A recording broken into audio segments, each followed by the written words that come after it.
Welcome to everyday cooking. இன்னும் எங்கள் சேனலுக்கு சப்ஸ்கிரைப் பண்ணாமல் இருக்கிறீங்களா? மறக்காமல் கிளிக் பண்ணுங்கள் சப்ஸ்கிரைப் பட்டனையும் பெல் ஐக்கானையும். எப்போது எங்களோட கனெக்டடாக இருங்க. And subscription free. உங்ககிட்ட கடலை மாவு இருக்கா? அப்போ வாங்க 5 நிமிஷத்தில் சூப்பரான ஒரு தோசை செய்யலாம்.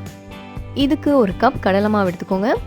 இதில் நறுக்குன அரை பெரிய வெங்காயம், கொஞ்சமாக பொடியாக நறுக்குன கொத்தமல்லி, ஒரு பச்சை மிளகாய் பொடியாக நறுக்குன ஒரு சின்ன துண்டு இஞ்சி, ஒரு அரை டீஸ்பூன் மிளகாய்த்தூள், 1/4 டீஸ்பூன் மஞ்சள் தூள், தேவையான அளவு உப்பு, இதோட கொஞ்சமாக சீரகம்.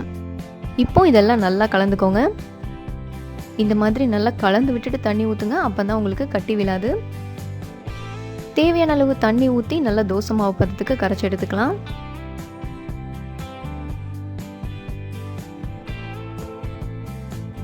இந்த மாவு ரொம்ப தண்ணியாகவும் இருக்கக்கூடாது, கெட்டியாகவும் இருக்கக்கூடாது. இந்த மாதிரி இருக்கணும். இதோ மாவு ரெடி. நல்லா சூடான கல்ல தோசை ஊற்றிடுங்க.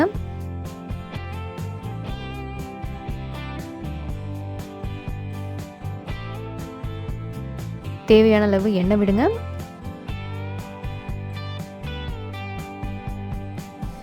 ஒரு பக்கம் வெந்துருச்சு, திருப்பிடலாம்.